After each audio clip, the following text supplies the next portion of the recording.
Hello, friends, and welcome back to the Our Second Home podcast. Today we have Michal Krčmář with us. Michal is an outstanding dancer. His presence really brings so much to the ballet world. If you've ever seen him dance, you know exactly what I'm talking about. I first met Michal, or Misha, about 7 years ago when I was working in Finland. Misha is from the Czech Republic, but has spent the last 11 years dancing at the Finnish National Ballet. He started there as a soloist and quickly rose his way to the rank of star dancer. And just last week, he came to the Estonian National Ballet to guest with us in our Bayadere production, which in turn provided the perfect opportunity to have him on the podcast. One of the reasons I started this podcast is because I myself love to sit down and hear people's stories. It is literally one of my favorite things to do. As Misha walked me through his story, so many interesting topics and points of discussion came up. It left me feeling so inspired and encouraged, as I'm sure it will for you too. To know more about Misha, you can go to his website, michalkrčmar.cz, or follow him on Instagram, Facebook, and YouTube. But enough talking from me, let's get into the conversation. So, Misha, welcome to the podcast. Thanks for making the time and your quick stopover. Thank you. Glad to be here. Tell us about your beginning. How did you get into ballet? Are your family dancers or? No, nothing common really with ballet or with culture. I was very, very into sport, and I always liked to play ice hockey mostly and soccer as well. And I wanted to start professionally, but it was very expensive for parents. So at some point I ended up with ballet because that was quite, let's say, long story short, it was my mom was always in love with ballet, and she's very musical person, and she loves classical music and classical productions, performances, and then she asked me if I would be willing to do one ballet lesson because yes, give it a try, because she always saw the connection me with music since I was really baby boy. So she wanted to give a try, and I got the quite good base physicality for sports thanks to my dad. And so it got all together, and then I did one ballet lesson when I was, I think, 7 or 8 years old. And then the teacher in that small school told me that I should do exam for the Prague State Dance Conservatory. Nice. And then the rest is history. That's cool. So do you remember what you thought when you first did the class? Did you like it? No, I didn't want to do it at all, but the teacher was really supportive, and she was so nice, and she was just making me feel very comfortable. She was giving me a lot of positive energy and supporting everything that I did, and it looked like I didn't do any mistake. And then it was like, I give another try, and then I actually started to like it a bit. And then I also felt like maybe I need to move forward, even when I was, 11 years old. Like, elementary school is kind of done, let's try something new. And I tried, and I stayed, but it took couple of years when I really got into ballet. Until 14, 15, I really didn't enjoy it. The first 4 years in the State Conservatory was just struggling, little bit mental struggling, not happiness, but it felt that I'm doing something different and something special that almost nobody's doing. So that kept me going. Okay, very interesting. I think that's such a cool point for people to think about when they try something, maybe to not let the first impression dictate their opinion about it. Maybe you just need to try it a few more times. And you stuck to it 7 years. Like, if you started at 7, 8, and then 13, 14 was when you started to like it? Yeah, like 14, 15, I would say. But it was, thanks to like many good teachers that they were supporting, and they were guiding me, giving me good tools how to continue. And they were really putting a lot of hopes for my future and for my career. So that kind of kept me going. Yeah. I think if I would feel that it doesn't lead anywhere, then I would probably quit very early. Okay. And then were you in the state school for your whole training? Yes. And then you graduated and went straight to the company? I actually graduated, and then I stayed 1 year with the company of the school. Okay. which we were touring a lot, school company, and I partly started to guest also in Prague State Opera and then the other theaters in Czech Republic, like Plzeň, Ostrava. And did you do you say you guest with the theater. Were you doing main roles already? Or? Yes, I got into main roles thanks to my director of the school and Prague State Opera. They gave me chance. They also collaborate with each other. So I was lucky. Also, the people helped me a lot, of course. That's such a blessing. But yeah, it's hard work is a big part of it. Yeah, absolutely. I think when you can put both together, that's like when the magic happens. Yeah, and also good timing, be on the right place in the right time, and take good decisions, you know, with patience and experience, it all comes. And then how long were you in Prague after?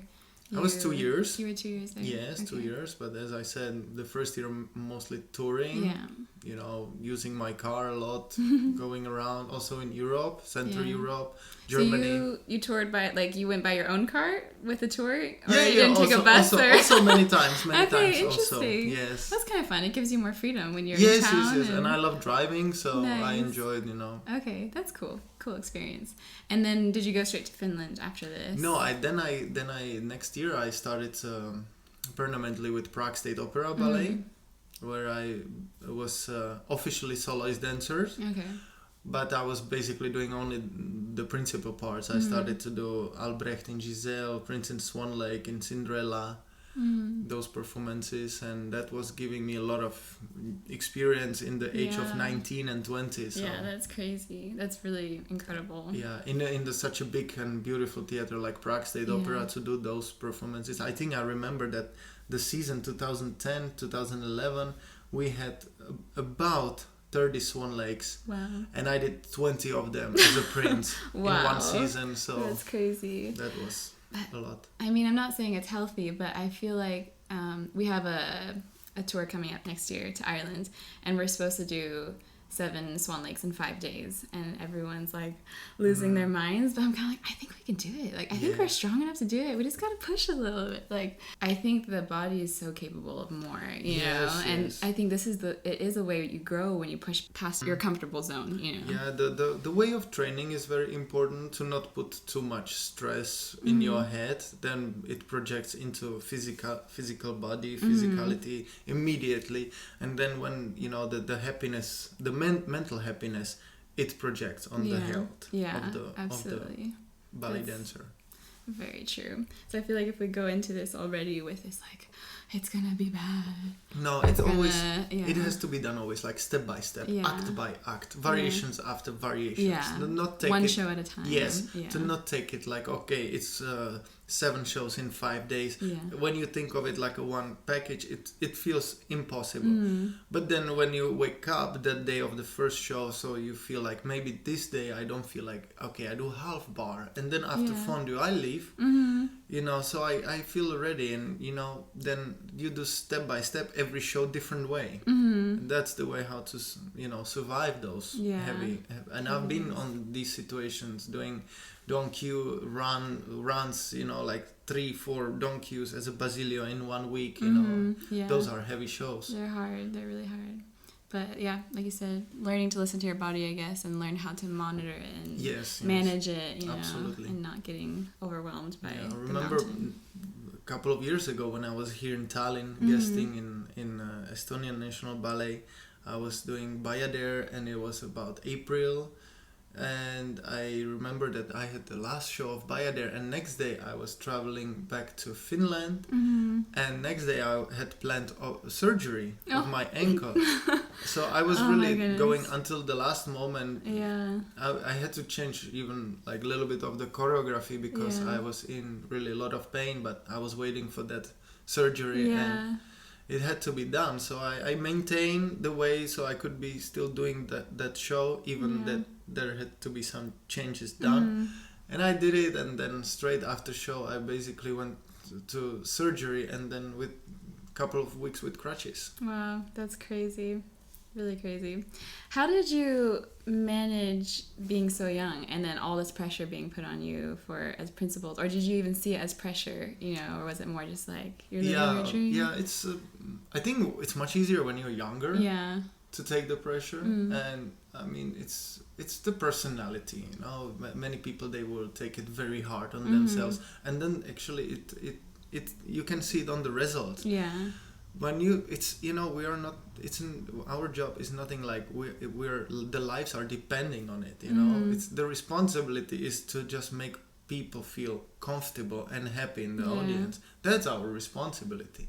So that they have a good emotional evenings, experiences, and then if we talk about that just this way and think about it just this way, we just need to feel people happy. So we have to be happy, and if we are happy, we can do the good shows. Yeah, absolutely. It's your life, your health, your body. Yeah. You don't need to please anyone. Yeah. No ballet director, no ballet masters. No, they need to trust you. Yeah. If they trust you, you can become better every time. And then the result comes together with communications. You know, the trust between dancer and the director and the ballet masters is so important, because when they can trust you, then you can just grow, you know. Yeah, absolutely. It's really important.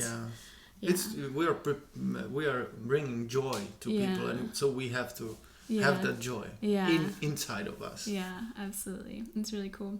What would you say to people, maybe their director doesn't trust them, you know, and they're trying to find their place in the company? How would you manage that? Oh, I'm the person that I would really just bring the person by the table, sit down and put the cards on the table and ask like, so what's wrong? Tell me what's wrong. Honestly, don't play games with me. Just tell me what I have to do. And then maybe you should also listen what I have to say. Yeah. You know? Yeah. I think that's only way how to make these things, you know, work.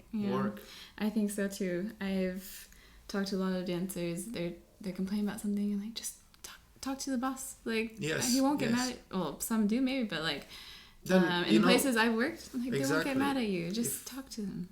Yeah, if some ballet boss would get mad at you because you try to fix your your term of being ballet dancer and good for the company and good for yourself, and then the boss would be mad at you, then he shouldn't be or she shouldn't be the boss, definitely. And maybe it's a good reason to find somewhere else to work. Then leave the place. If you're feeling like that and you're feeling not happy, then definitely leave. Don't waste your life there. Yeah, very cool. So going back to your story, you were in Prague for 2 years, you said. And then how did you make the transition to...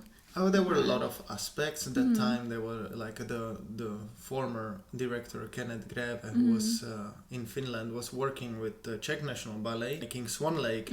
And then he saw me rehearsing one rehearsal, so he noticed me move a bit forward, and the ballerina that was dancing in his Swan Lake was invited to Finland to dance the Swan Lake in Finland. And then she just gave me a lot of good reviews to ballet director. And then was also the ballet mistress Ingrid Nemečková, who works in Helsinki. Her husband worked with me in Prague. Okay. So that's the way how they get to know about me. And then when there was a Nutcracker run in 2010, they got some injuries in Finland and they needed someone quickly to replace for the role of the prince. And then they gave me try, and they said, okay, can you come for 2 performances? I said, I would love to, anytime. Absolutely.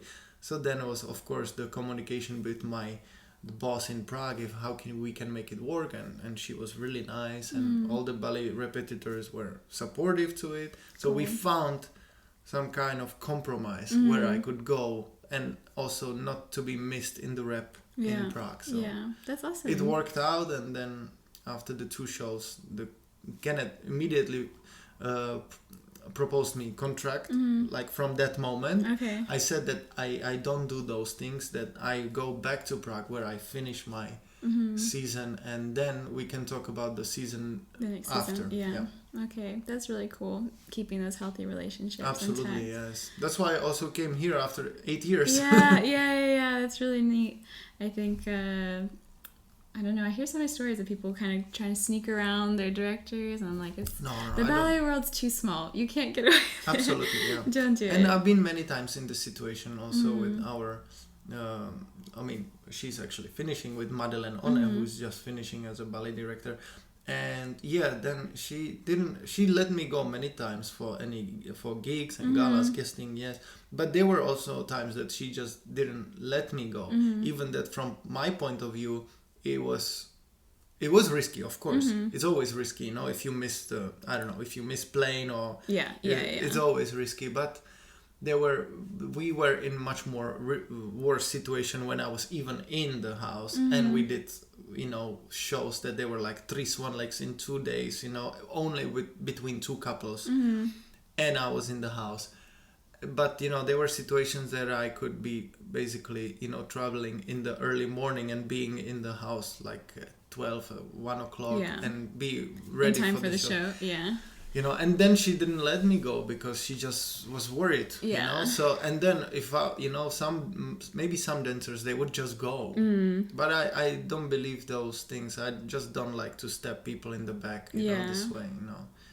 Maybe if some people deserve it, I just couldn't see myself in the mirror in 10 years that I did such a thing. Just like to really keep my principles and live by it, so I don't have to be ashamed of myself in the future. Well, that's an amazing statement. Not many people can say that, I think, so I really respect you for it. Oh, thank you. It's really refreshing to hear. So you made the move to Finland. How was that, like living in a country that wasn't your own anymore? Did it take adjustment? Or... yes, I mean, the first time I came in November, and in Prague that time we had beautiful autumn, and I came with the spring jacket, and I came in Finland, it was -20 and snow everywhere. Surprise. It was big shock, big shock, I mean, if I would come in January or February, I would be more prepared, but it was like November, you know. Like, and it can't be that bad. Yes, and that year was really bad, so that was big shock. I get it. But even, I mean, on the other hand, it's still kind of Europe, so it didn't feel like that. Totally different. It's not like when I go to Japan or the culture-wise, it's not that big difference. Europe still is Europe. So you could adjust, and I feel like, as a dancer, you always have kind of this, we always have class in the morning. We know the routine. There's always something familiar that you can go to. Absolutely. And so I think this helps as artists. Especially when you come alone into new place, new country, new city, you don't know anyone. But we're going to be doing plays tomorrow morning, and that's kind of a nice anchor. Yes, but I love to always come between new people. And I also love to make new people comfortable in the places where I am known, where I know the people. So I noticed that a lot in Finland when I was there. I remember once as well, you took me over to the pub and you just sat down, and I was like, oh my goodness.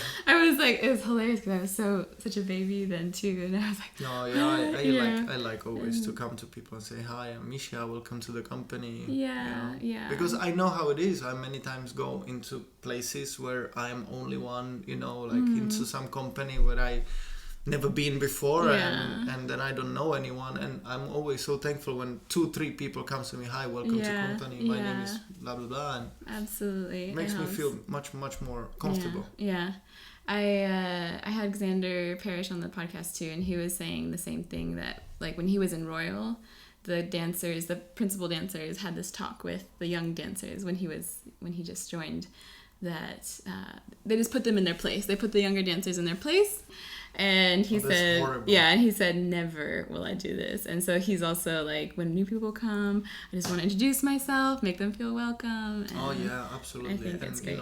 Especially if it's the young dancers, because it's the future. You're basically educate already the future dancers, So in 10 years, those people will be dancing a lot. They might be principal dancers. So if they would take that attitude to the other one, so we just keep going. Absolutely. It's education, and it's teamwork at the end of the day. Absolutely. Like a show is teamwork, and absolutely, everyone should be valued for it. So absolutely. Do you, talking about like next generation, do you see yourself teaching or anything in the future? Or? I'm already really quite busy with teaching. Oh yeah? Yes, okay, cool. Are you at the school in Finland? Or no, I don't teach in Finland. Okay. Yes, but also Linar proposed me to come and give a class here with the company, so I would love to do it in the future. That'd be awesome.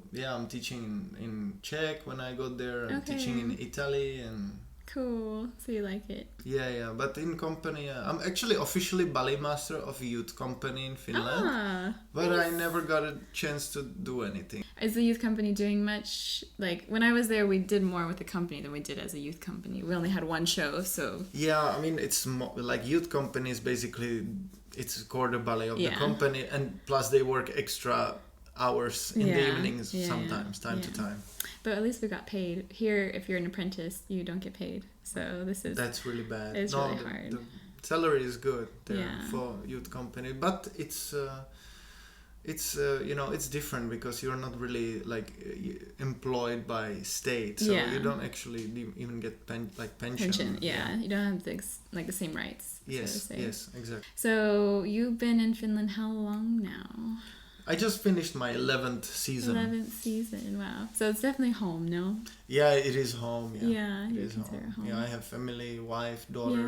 Yeah. And the daughter's not in the company, but I'm sure she hangs out in the company. Oh yeah, everybody Everyone knows loves her. Everybody knows her, and she hangs out there all the time, and she's people plays with her, and she knows also some dancers' names. And I'm sure. We have quite a few dancers with kids, and on the weekend sometimes they're running around in the studio. And it's everywhere like this. It's everywhere like this. Yeah, it should be. I think it's such a great place for kids to grow up, to with experience it. Seeing people moving, not just sitting on the sofa. Yeah, absolutely. I think it's such a special childhood. My dad as well, like everyone on my dad's side of the family were dancers, except my dad.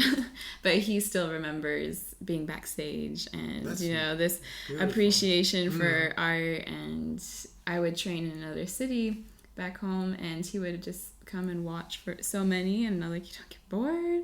Even now it's like I miss watching ballet. I think he had such a different life, but that beginning had given him such an appreciation for theater, for all kinds of art forms, and so I'm excited to see kids around the theater. Beautiful. It's good. Beautiful. Yeah. Do you see much of a change, maybe positive and negatives, of the way you were raised as a dancer versus now? Yes, definitely. Yeah. What are some positives and negatives in your opinion? I feel like when I was a very child and I said that I was doing ballet, I think there was quite a lot of harassment about it, especially for boys. And I don't feel like it's happening now. Yeah, I mean, I'm sure it's happening, but it's much less. Not to the extent that it happened. Yes. Yeah, absolutely. But I think when I was a child, it was quite hard, Yeah.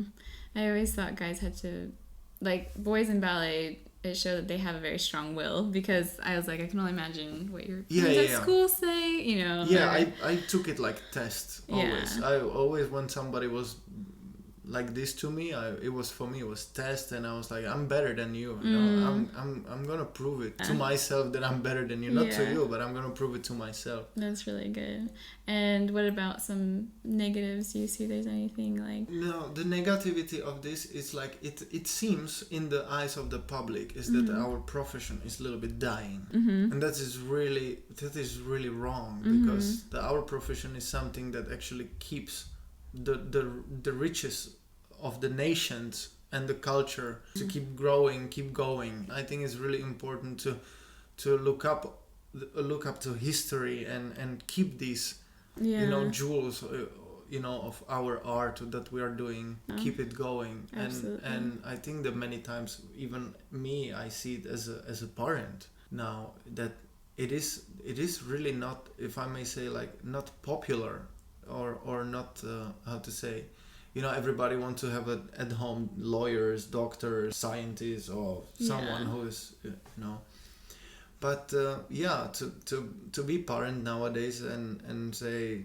that I want that my daughter or my son will become ballet dancer, then you're actually thinking of the future of the child, and then you realize, but there is actually, in how many ballet companies there is some contract conditions, that there is like good conditions that the child can be in taken care of, let's say 20 years under one company with some safety, With the ballet world, it is always like 1 year contract, 2-3 max, so that's really not lucrative look for the parents. many times future kids, the kids, they just don't decide so much about the future. They don't know even in the small age. Many adults, they still don't know what they're gonna do, what they wanna do. Yeah, it's true. So many times it's up to parents to take the decisions, and that's the really negative side of our of current situation. What is happening with culture and with ballet generally is that the parents, they just don't see a ballet profession so lucrative. But it's so interesting because, like, I was talking with a friend the other day. She's trying to decide what she wants to study in university, and she's like, I want to study this, but it doesn't make that much money, and so my parents think I should study that because it makes more money. And I was just like thinking in my head, but would you rather be happy 6 days a week in your work and maybe have a little bit less money, you know? Or would you rather be unhappy 6 days a week so you could live for that one day, you know?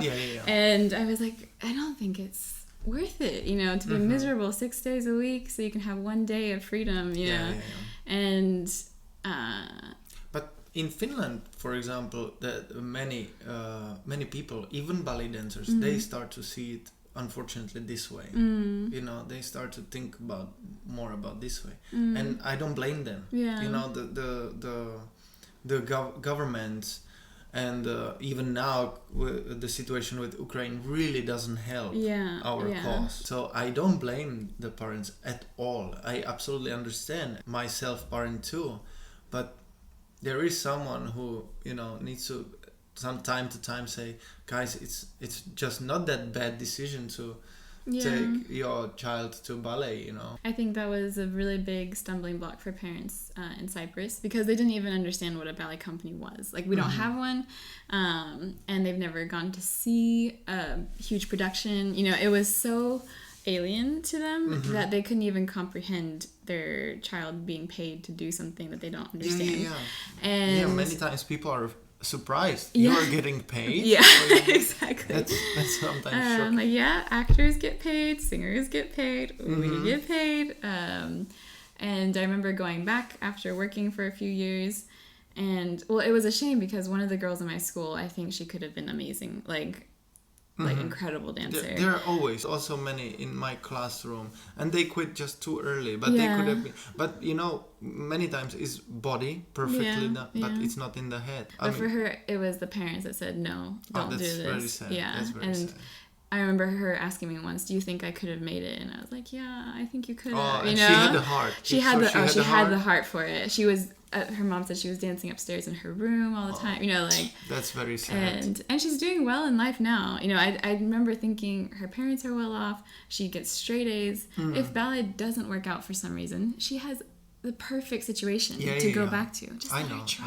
I know. You know? You know, my brother also, he's this example, exactly the example for parents nowadays.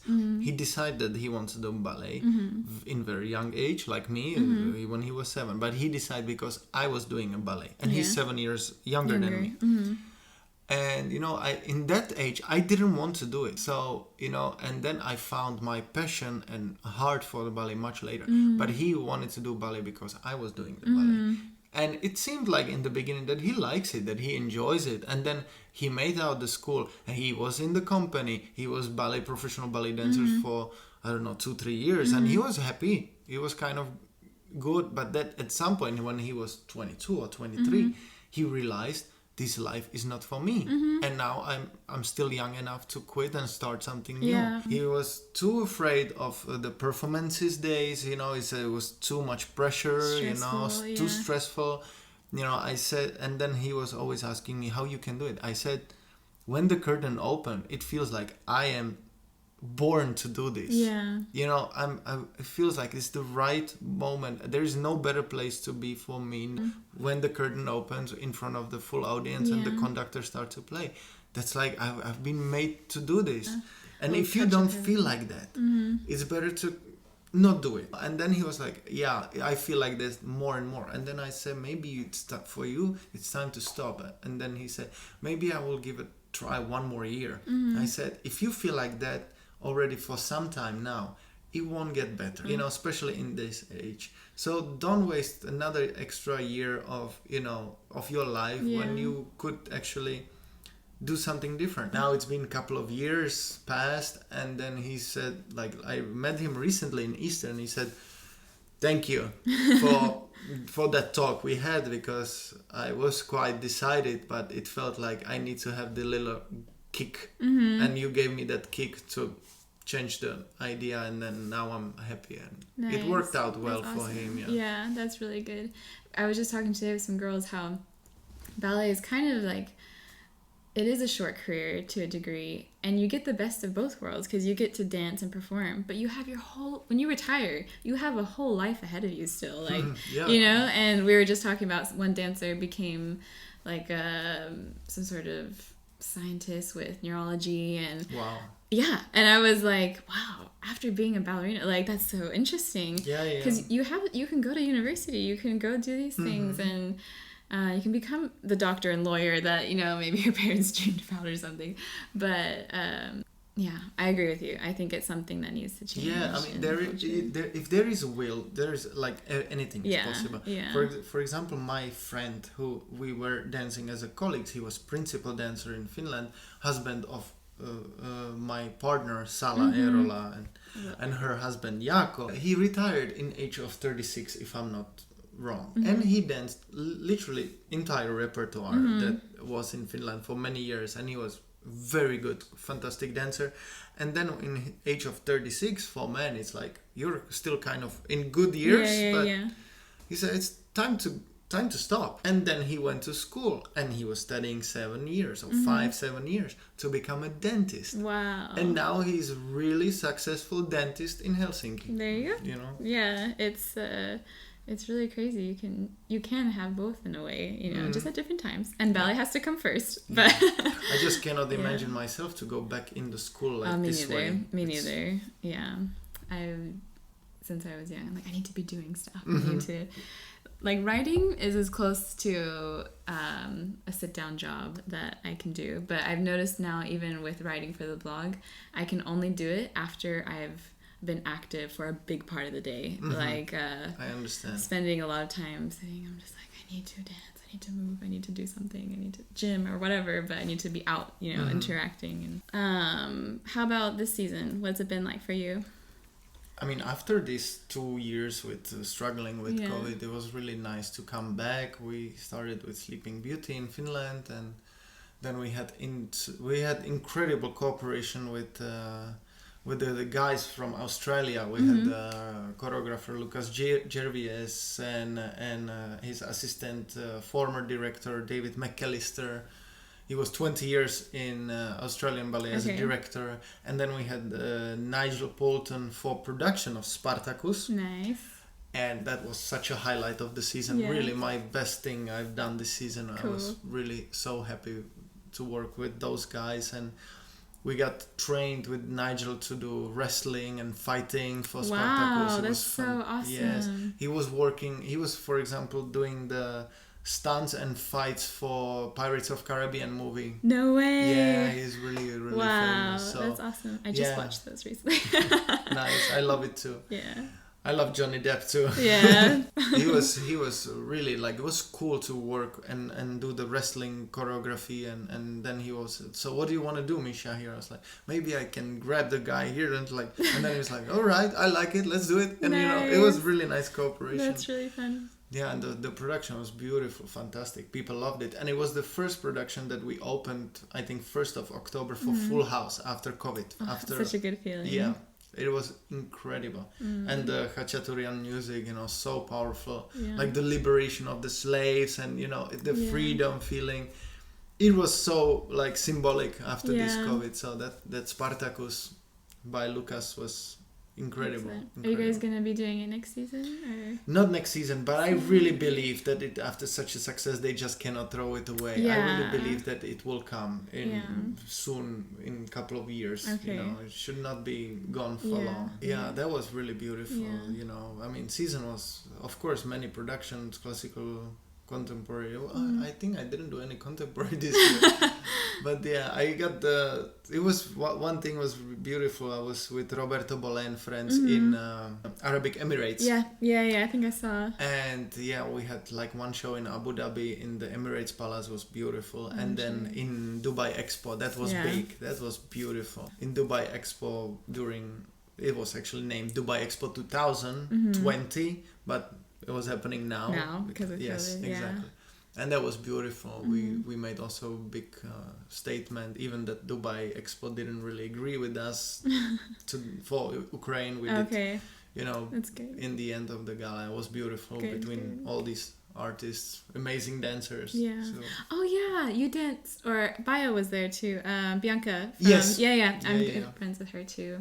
Yeah, I started seeing a lot of people cross over each other's Instagram stories. I was like, oh, there she goes. Yeah. That's small cool. world. Ballet world. It's so tiny. So that was fantastic. This Roberto Bolle and friends in Dubai. Was it hard to come back physically, like do a whole season after COVID, or body was like, yes, let's go? It felt right, to be back, yes. But the last 3 months, we basically pulled half year of season into 3 months. So that was really, like, last 3 months they were tough in Finland. Yeah. Kind of like here now, I guess. Yeah, and also, as here, like many injuries, sometimes it was like a lot on my back, changing partners for some productions. Yeah, and then you also had the 100-year gala. Yes, recently, last Saturday. A beautiful way to beautiful, yeah. Bit too long, 4 hours gala, but it was worth it. Yeah, beautiful, cool. Beautiful. Yeah. What are you looking forward to for next season? Next season, we will be doing Raimonda by Tamara Rojo. Okay, cool. I cannot say I'm really looking forward to it. I'm just curious about it. Yeah. Let's see. I really don't know what to expect about it, because is she making? I don't think I've seen. She did it for ENB. Okay, already. Last time I did Raimonda was like 2007 Czech National Ballet when I was still in school, and it was a Grigorovich Raimonda. So I know only Grigorovich. So let's see what this will be. And now summer is around the corner, but you're still working. So. Yes, here and a couple of galas back in Finland, and again with Roberto Bolle and friends in Italy. Sounds good. Well, is there any last words you'd like to say, or you think that covers it all? Thank you, Abby, for inviting me. Thank you for making the time, honestly. Thank you, and to people I say keep on dancing. Yeah, let's do it. Sounds good. Thank you for listening to the Our Second Home podcast, a podcast dedicated to opening up theater doors through conversations with artists all around the world. For more information, visit our Instagram page, _Our Second Home with the numerical 2, or visit the blog, www.oursecondhome.org, also with a numerical 2. You can also email us at oursecondhome2@gmail.com. And don't forget to follow, like, share, and comment on all our different platforms. It really means a lot to us. Until next time.